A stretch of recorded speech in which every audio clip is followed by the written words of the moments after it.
Hi, everyone. Welcome back. It's Tuesday and the 19th. Thank you so much for being here and yet another beautiful day in the neighborhood, and I've got more to come. We're closing in on the official start to spring, and for perhaps the first time in a long time, the forecast and the weather are coinciding and in concert. That's a good thing.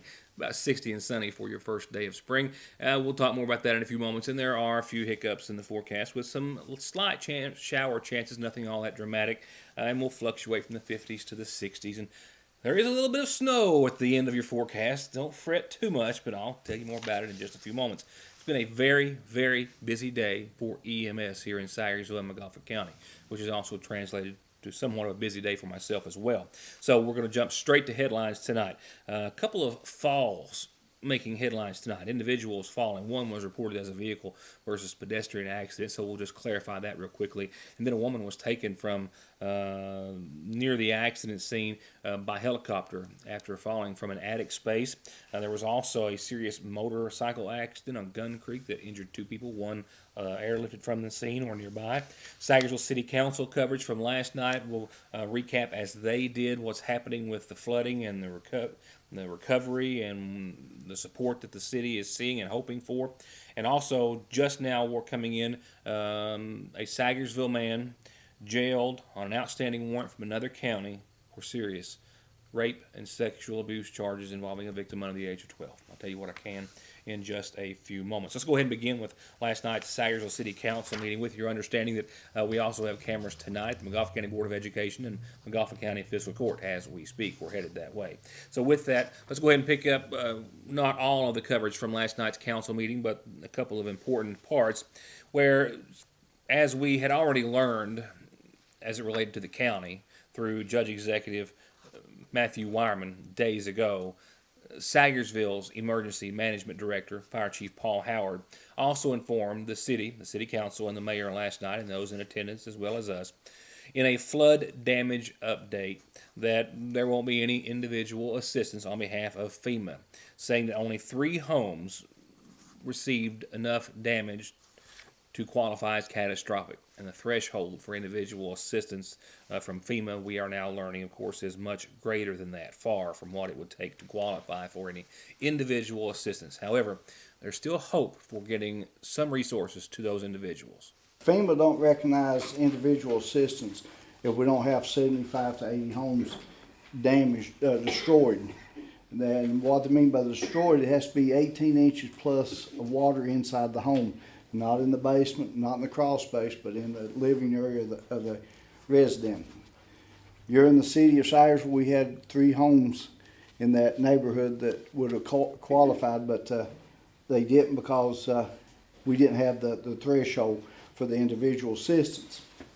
Now, for the public assistance, one of the FEMA evaluators was in town the other day, and we went around and looked at numerous sites on the public assistance, and I believe we've got about 10 sites here in the city of Sayersville that will qualify as soon as the governor sends it to the president and the president signs off on it.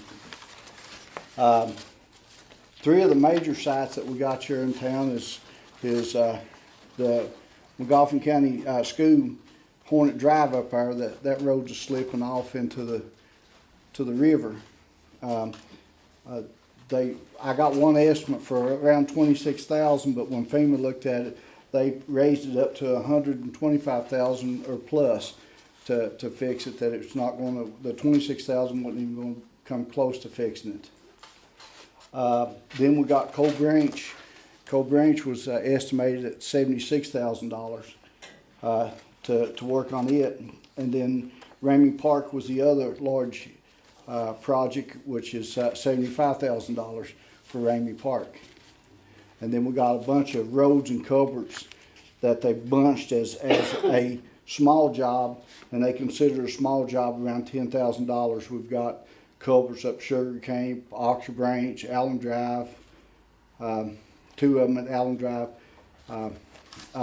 Short Street up here that we've all been talking about, and like I said, we got about 10 locations that will qualify as soon as we get it signed by the president. That federal declaration by the president that the mayor referred to is the one thing that any and all services that we may see from FEMA or otherwise through the government hinges upon. Right now, it's expected that that might be signed sometime by the 1st of May or so. We'll keep you up to date. While last night, in getting everyone up to date on the ongoing projects related to flood recovery and cleanup, the mayor outlined several roads and areas in the city of Sagersville where they're still continuing to remove debris and try to make some at least temporary fixes, with a couple of those larger projects being the Ramey Park, where just the damage to the fencing alone is estimated to be at about $56,000.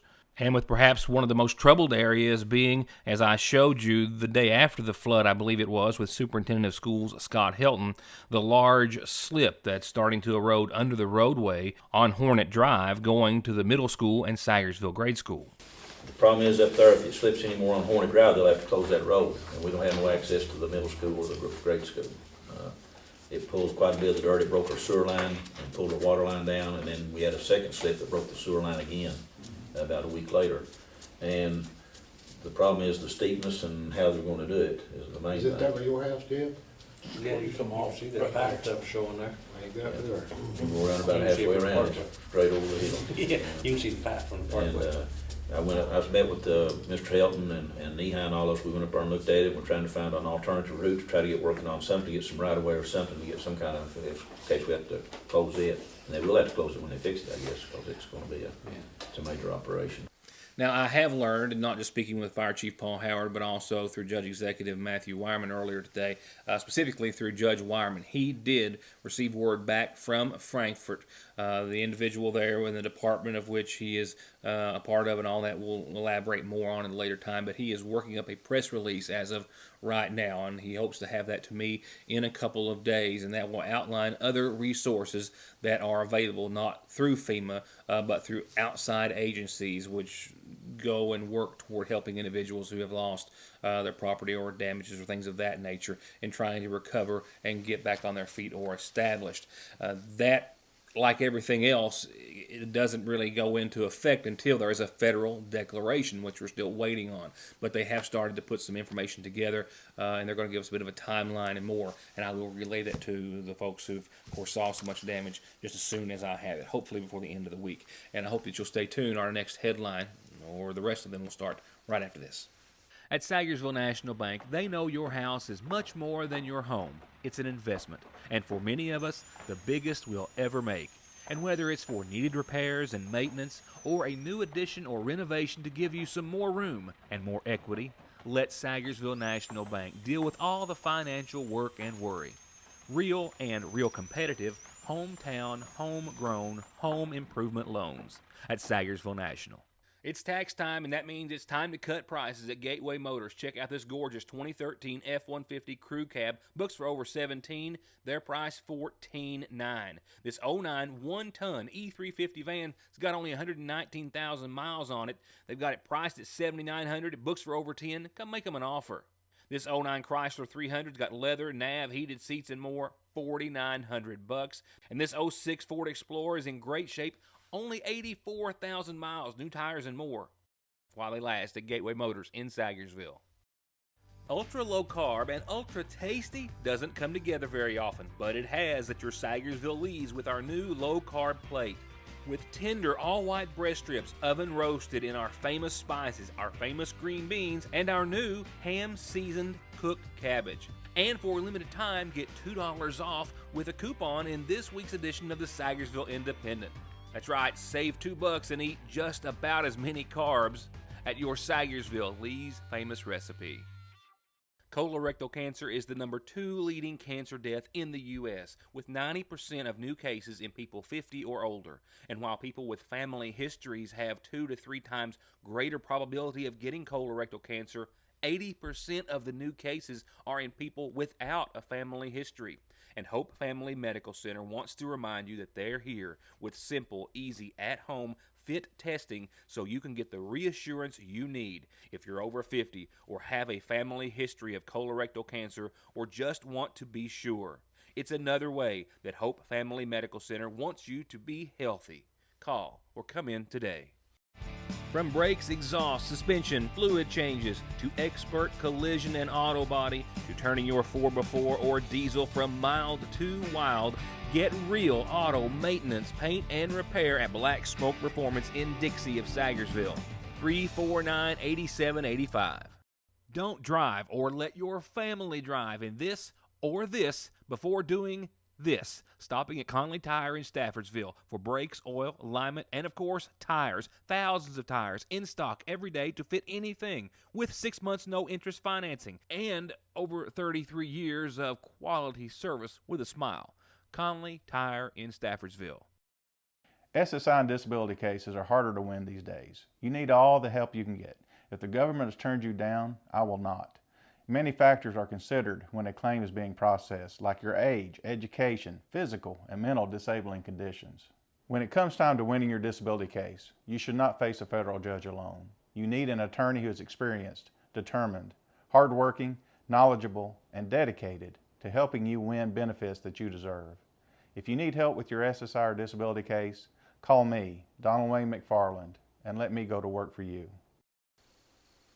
I'm hoping that another phone call before I leave you tonight will shed some more light on the arrest of a Sagersville man charged with rape and sexual abuse and another count, I believe, in regards to a victim under the age of 12. So I'll hold that just for a few moments, and we'll go on right now to several calls of emergency today. And there were several EMS accident, injury, and otherwise, but 3 we wanted to at least put some information or details out there about. One was initially called in as a hit and run or a vehicle versus pedestrian accident. Glad it wasn't that, and glad it wasn't as serious as it could have been. But in all, there were 2 people who needed medical attention by EMS after 2 falls in Sagersville earlier today. And then I'll take you to the scene of that motorcycle crash on Gun Creek this afternoon, which happened in a very odd manner. The first call was actually an initial call to McGoffin County 911. There had been a vehicle versus pedestrian accident near the entrance to the Sagersville Nursing and Rehabilitation Center. Immediately upon arrival, Fire Chief Paul Howard notified 911 that was not the case, that it was actually just a trip and fall situation, which did cause some injuries to a woman, not a resident, but a visitor going into, or with intent to go into, the nursing home, from what I understand from family or friends who were nearby. The lady did trip and fall and was still lying on the sidewalk upon arrival of EMS, and medical personnel from the nursing home were already tending to her. She was taken to an area hospital and treated and released for minor injuries. The second fall was more serious and actually resulted in a life flight for non-life-threatening injuries, but traumatic injuries nonetheless, to a medical center, that being the Pikeville Medical Center, after a woman in her 50s, I do believe, was in the attic area of the new Salvage Grocery Dollars and Cents store on Parkway Drive in Sagersville when she fell through the entrance, or the trap door area, if you will, to the attic space onto the floor or items below, some 10 to 12 feet, according to Fire Chief Paul Howard. She did suffer some serious back injuries and injuries that were deemed necessary for a trauma center, where her condition is unknown at this hour. The next call of emergency, one out of several today, just these 3 making headlines, was that of a motorcycle accident on Gun Creek on the Royalton side. A man and a woman, both on a motorcycle that apparently had gone over and skid, as you can see here, by the gouge marks in the blacktop for several feet. They were actually found at a residence, I believe, either theirs or a friend or family member, just further on up Gun Creek, and it's there that EMS responded, and I believe both ended up going to the hospital. One, the female, the passenger, the most seriously injured, suffered head injuries and was taken by helicopter, I believe, to the Pikeville Medical Center. I'm not quite for certain or exact on the final destination, but she was taken by air evac, which landed on scene at the landing zone established next to the Royalton Dollar Store. No helmets were in use, I can tell you that, and I can also tell you what is suspected to have been a cause or contributing factor to the crash. The victims telling law enforcement that arrived on scene that as they were traveling on Gun Creek, a loose hanging vine from a near tree made contact with the handlebar, jerking it out of control from the operator, causing the two to go down onto the blacktop. They both suffered serious road rash and other injuries, and once again, the female passenger was taken by air evac to a trauma center for the severity of hers. I've got a somewhat brief community calendar tonight. I have this just in, and I didn't have time to get it on your screen, but I received information today and notice just a few moments ago that Earl Likens, 92, of Grape Creek here in McGoffin County, passed away earlier today. I'm told that arrangements are still incomplete in his honor, but being made by the family and to be announced soon by the McGoffin County Funeral Home. Once again, 92-year-old Earl Likens of Grape Creek passing away earlier today. A couple of things I have on your calendar that I'll kind of pull off and post every now and then just to kind of give you time to put them on yours. The Battle of Ivy Point, the reenactment, April the 12th, 13th, and 14th. So mark that down. Of course, this is a free event. It's a wonderful setting, wonderful venue, and I'll remind you as it gets closer. And the Sagersville High School all-class reunion has been set for May the 25th. And you can call Kay Hammond at 422-6720 if you would like to learn any more about that. And that's for any and all classmates who attended the Sagersville High School at any and all times. You are invited and encouraged to attend. They've been having a really good time since they put that together the last few years. Hundreds of people and enough food to feed that many more, or twice that many more, I think, on average. With that said, I think the rest of our calendar starts off with this birthday. Yes, special birthday wishes tonight to Loretta. That's Loretta Hamilton. I'm told 78 today, and with a lot of love from your kids, James and Brenda. Happy birthday to you. Happy birthday to Loretta Hamilton today, turning 78. And from there, we'll go on to the rest of tonight's McGoffin Farm Bureau Community Calendar. Just a quick reminder, there's a lot happening at the McGoffin County Senior Citizen Center this Thursday, and they can always use volunteers. First of all, they're having their annual health fair Thursday morning from 9 till 11, and this is open to anyone in the public. It's a great chance to come, just hang out, and also get your A1C levels checked as well. And then it's Commodity Day that afternoon from 12:30 till 2:30, and that's an even, or as great of a time at least, to come and hang out and volunteer. Because every time it's Commodity Day, they need help in getting all those groceries together, boxed up, and out the door to our seniors. It's a very rewarding experience, so if you've got a little time, it's a great place to be. And our calendar is a great place to be if you've got announcements just like these, which includes, of course, a reminder that South McGoffin Elementary has kindergarten registration starting next week from 8 until 3 if your child's going to be 5 on or before August the 1st. Even if you have any questions, call South McGoffin at 884-7325. And I'll be right back after this. It's a new day of deals every day at Parkway Gun & Pawn with an always new selection of like new musical instruments, power and hand tools, not to mention jewelry, games, guns and ammo, and popular hard-to-find electronics from Guitar Hero to amps to a pro-quality karaoke machine just in. It's all here today, gone tomorrow for pennies on the dollar at Parkway Gun & Pawn. If you've driven down the road, watched TV, or listened to the radio, you've seen or heard the ads for the Sign and Settle law firms. When I hear of someone settling their case for pennies on the dollar with these firms, it chills my soul. If you've been injured, it's all about the money. I'm attorney Jeff Lovely.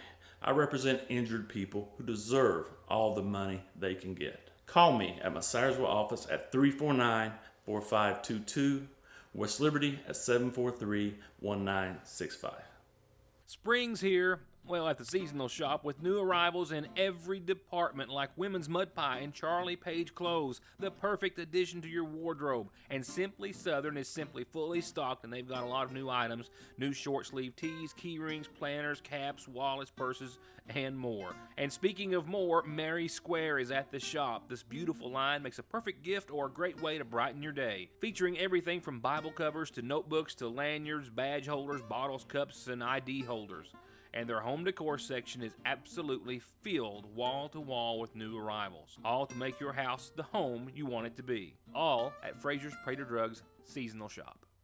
Here's just some of what's sizzling hot this week at your Sagersville Save Lot. Boneless pork sirloin chops are just $1.29 a pound. Boneless chicken breast in the family packs just $1.19 a pound. And not one, not two, but 10 pounds of sliced bacon for $14.90 each. Get navel oranges by the 3-pound bag for just $2.49 each. 3 pounds of yellow onions for just $1.49 each. Little Debbie cakes, 2 for $4, and Pepsi products, 3 12-packs for $11. At your Sagersville Save-A-Lot, where you can shop other incredible in-store specials every week with no gimmicks, just low prices.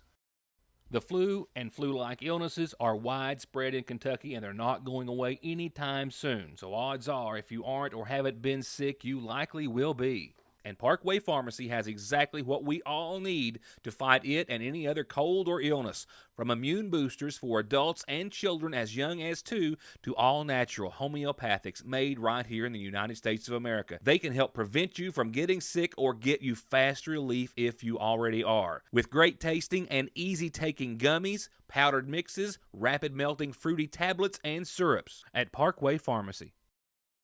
What happens when you combine the region's best network with a plan that requires no money down on the phone you choose, but also allows you to upgrade to the latest and greatest phone quicker? You get the Appalachian Advantage. Get any device for $0 down and upgrade your smartphone once half your device payments are made. With a qualifying trade-in, choose a device payment plan, 6, 12, 18, 24, or 36 months. We'll leave that decision to you. Just another way Appalachian Wireless proves better service and bigger savings. That's today's Appalachian Wireless. Phone payment plan required. See store for details. Advantage requires no money down. Taxes due at time of sale.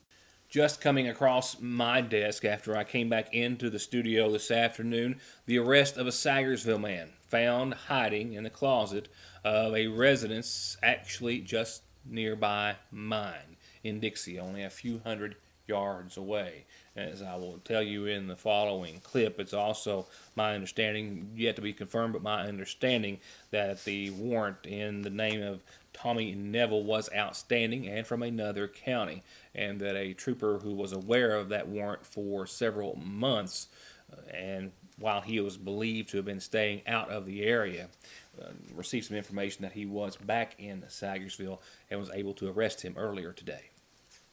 All I do know at this time is that the Sagersville man, identified as 28-year-old Tommy Neville, was arrested on an outstanding warrant by Kentucky State Police Post 9 Trooper Zach Haney. This warrant outstanding out of Madison County with serious sexual abuse and rape-related charges. In fact, he's charged with rape in the first degree, the victim under 12 years of age. Sexual abuse in the first degree, also the same victim under 12, and indecent exposure in the first degree. He was found at a residence on Combs Street off of Dixie Avenue in Sagersville this afternoon. And while I have not been able to speak to the arresting officer as of yet, I have reason to believe that this officer was aware of this warrant for months and has been searching for Neville at different times throughout and received new information that he was in the Sagersville area and in the Dixie area at a residence on Combs Street. It's my understanding that Haney was also there upon arrival of the Department of Social Services, who conducted a welfare check on the tenant of the residence, and while going through the home, found Neville hiding in a closet, after which he was taken to the Big Sandy Regional Detention Center. I'll try to find out more about the charges in the case against him on tomorrow's program.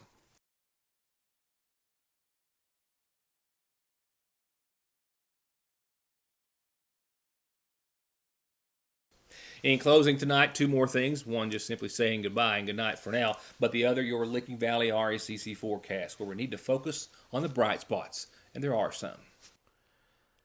As we are now just hours away from the official start of spring, I am so excited. It's going to feel like spring tomorrow. I mean, early spring. It's going to be 60 and partly sunny tomorrow. But let me get through tonight's forecast first. A low of 33 tonight, not as cold as it was last night. Calm winds, partly cloudy skies, and 33, pretty much on par. But tomorrow we look to climb up to about 60 degrees, still partly sunny and dry throughout technically all of your Wednesday. That 30% chance of showers is really not until about 3 in the a.m. Thursday morning, and then we're going to see possibly a wet and cloudy Thursday. But tomorrow, again, to focus on the first day of spring, 60 and partly sunny. That slight chance of showers late tomorrow night will roll over into about a 30% chance lingering into the early morning Thursday, and then increasing to a likelihood by, say, 8, 9 in the morning and throughout the rest of the day and afternoon. So we will see some showers and definitely some clouds and some light winds out of the west for your Thursday. But those showers should wrap up in their entirety by about 9 o'clock Thursday night or so. And then that's the last we've got to deal with them for at least a few days and throughout your weekend. So, with that said, we'll get back to the sunshine Friday. We're going to cool down to 53 degrees after a 51 day on Thursday and a 29-degree low Friday night. But after that bout with some showers, pretty much Thursday morning, Thursday afternoon, and early evening, we'll see sunshine. Friday, mostly sunny and 53. Saturday, sunny and 53. And for your weekend, or latter half of your weekend, we'll hit back to the 60s. 63 and mostly sunny skies on your Sunday. Sunday night, late Sunday night, will bring about our next chance of precipitation. And then you'll notice the four-letter word in blue there. That's snow. No major snow accumulation expected, but just a reminder, we're not out of the woods yet. Monday, showers will be likely, and maybe some rain changing over to some snow Monday night. Ditto for your Tuesday, even though we'll see partly sunny skies, possibly some rain and snow. And that will wrap it up for this Tuesday. As I said, cameras out collecting news as we, or at least I, speak, and we'll have that news and report for you, or reports starting tomorrow, of which I hope that you'll join us then. Thank you for watching and have a good night.